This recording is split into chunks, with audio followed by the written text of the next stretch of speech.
So I just finished episode 1 of Allison Mack with Nexium, and it starts off with the reporter meeting Allison and wondering if Allison's going to be honest with her because Allison has lied in the past.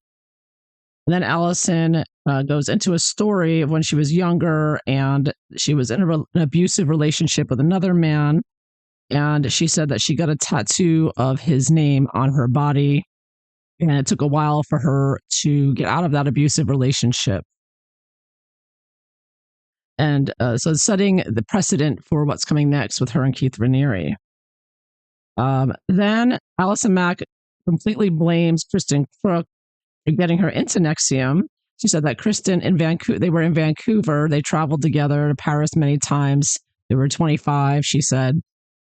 And that she said Kreuk went to a Nexium course and she came back to Allison, told her how wonderful it was, and just keep talking about it.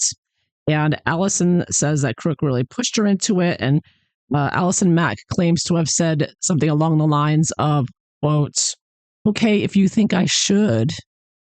So she makes it sound like Kristen really pushed her into this. She would never have done this on her own.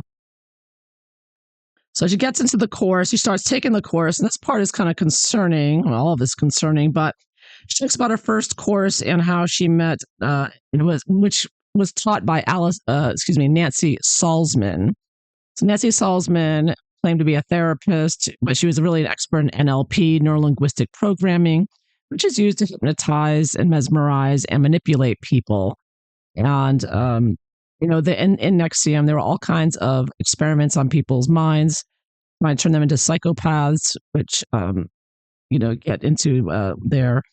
But Nancy Salzman was a part of that. So in Allison Mack's first course with Nancy Salzman, she describes the therapy, and she describes how amazing it was, and how Nancy Salzman used EMs, or exploration of meaning.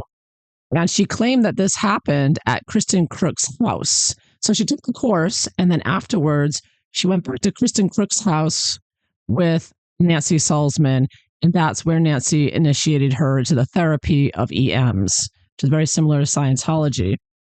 And that Nancy Salzman said to her, well, there's room on the private jet. We're going to go meet Keith Raniere tonight. Do you want to join us? And so she basically was a last minute thing. She said, yeah, sure, I'll go.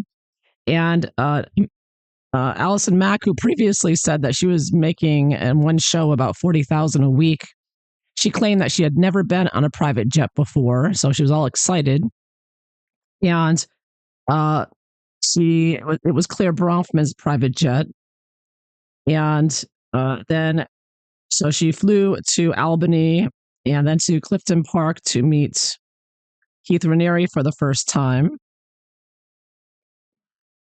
Then when she was there, they said they would bring her. They said Nancy left her there at the house, and someone told her, we're going to pick you up at midnight to meet Keith Raniere at volleyball.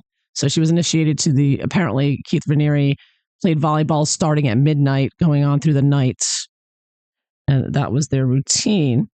So it's in the middle of the night. She goes to meet Keith Raniere for the first time, and she was not attracted to him. She said he struck her as being geeky, and he reminded her of a friend of her father's.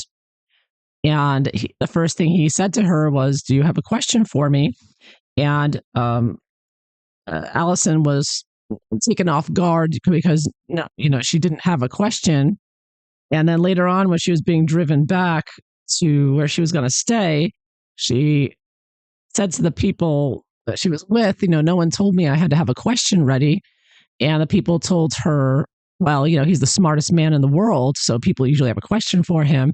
And she said, oh, you know what? I do have a question. Let's go back. So she went back at 3 a.m., told Keith she had a question. Keith made her wait an hour until he finished volleyball around 4 a.m. And then she asked him, what is art? And so he went into a long word salad explanation, ending it with art is an expression of yourself, basically. And she thought it was so amazing. No one had ever described it like that before. She was brought to tears. And yeah, so it ended there. So she was in, and then it goes into the fact that Allison Mack was in NXIVM for 12 years. So she was part of this cult for 12 years. And again, she did not leave voluntarily. She was pushed out because Keith Raniere was arrested, which, shows that, she had not rehabilitated at all and had no awareness or desire to leave the cult when it ended for her, if it ended. And they describe Allison Mack as a people pleaser. And that's why she allegedly was so into pleasing Keith and doing the right thing by the cult. Then they go into the branding. They said she doesn't want to talk about that. She doesn't like it talking about that, but she feels she has to because she does not like the claims that others have made that her initials are a part of the branding they gave these women on their hips or near, their nether regions. She doesn't like that people are claiming that it's her initials in there, so she feels compelled to talk about it. And of course, this connects her story with her abusive boyfriend getting a tattoo. So she's sort of trying to make it look like, well, it's just another version of that, getting branded with a hot iron or a cauterizing pen.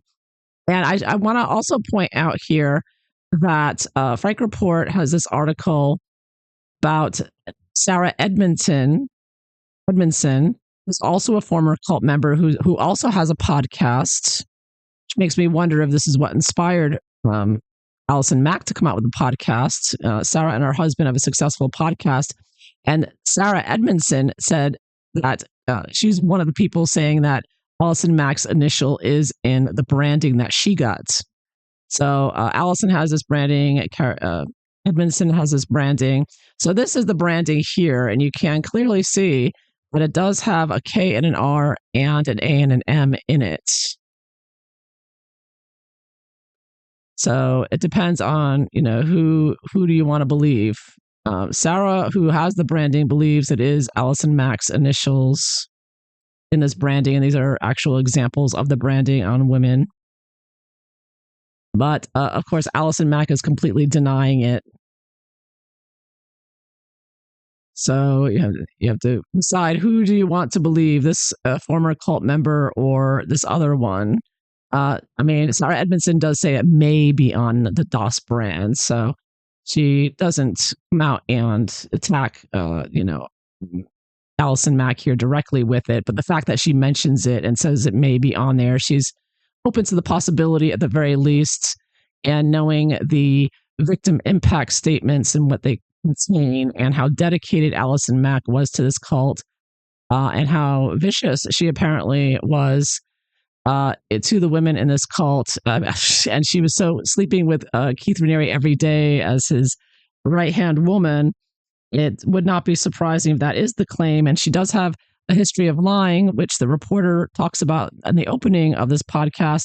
So really anything, that Allison Mack claims is suspect. But that's Allison Mack's version of the story, is that it is not her initial. So, and that is the end of the first podcast with Allison Mack.